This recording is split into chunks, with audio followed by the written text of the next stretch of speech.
Sa lahat po ng mga senador. Maraming salamat po at hindi po nagmula dito sa ating bulwagan ang pang-iipit sa ating pangalawang Pangulo.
We now recognize Senator Sherwin Gatchalian, the Chairman of the Committee on Finance, to sponsor the budget of the Office of the Vice President.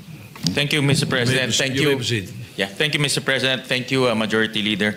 Mr. President, we respectfully submit for the body's consideration the proposed new appropriations for the Office of the Vice President for fiscal year 2026 amounting to 889 million pesos. Thank you, Mr. President. Mr. President, I move that we resume consideration of House Bill number 4058 under Committee Report number 18. This refers to the 2026 General Appropriations Bill, the parliamentary status of which is that we are in the period of interpellation. I further move that we now consider the budget of the Office of the Vice President and recognize the distinguished sponsor, our Chair of the Committee on Finance, Senator Sherwin Gatchalian. Any objection? The Chair hears none. The consideration of House Bill 4058 under Committee Report number 18 is in order. We now recognize Senator Sherwin Gatchalian, the Chairman of the Committee on Finance, to sponsor the budget of the Office of the Vice President. Thank you, Mr. President. Thank you. Yeah. Thank you, Mr. President. Thank you, Majority Leader. Mr. President, we respectfully submit for the body's consideration the proposed new appropriations for the Office of the Vice President for fiscal year 2026 amounting to 889 million pesos. Thank you, Mr. President. Majority Leader. Mr. President, to Senator Robin Padilla is seeking the floor for a manifestation of support. I move that he be recognized. Senator Robin Padilla is recognized. And by the way, we would like to recognize the presence of the Vice President, Vice President Sara Duterte. Welcome to the Senate, Your Honor. Go ahead, Senator Padilla. Maraming salamat po, Ginoong Pangulo at sa ating pong pinunong mayorya. Ako po'y walang katanungan sa ating ginoong sponsor, Senator Sherwin Gatchalian, kundi ako po'y magmamanifest lamang.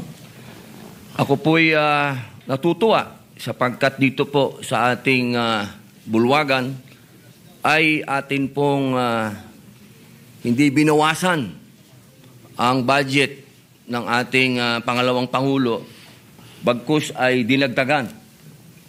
Sapagkat alam niyo po, sa akin pong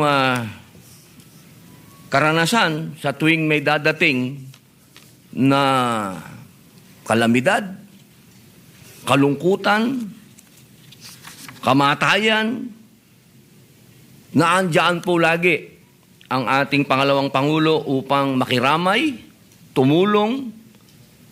Kahit saan pong lupalop sa Pilipinas, makikita po natin ang opisina ng ating pangalawang Pangulo at siya mismo pumupunta sa mga lugar na hindi pa po naabot ng kahit na sinong naging public official.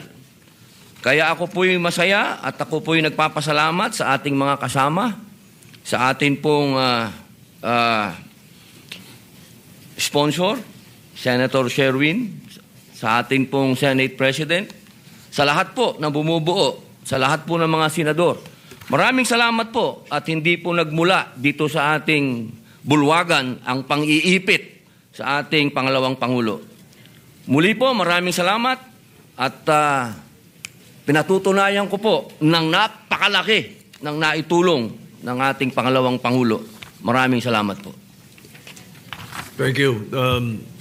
Majority Leader, what is the pleasure of the body? Yes, Mr. President, there being no other reservation for interpellation, I move to close the period of interpellation on the budget of the Office of the Vice President and that the same be deemed submitted for the body's consideration. Any objection? Hearing none, the budget of the Office of the Vice President is hereby deemed submitted. 1 minute suspension.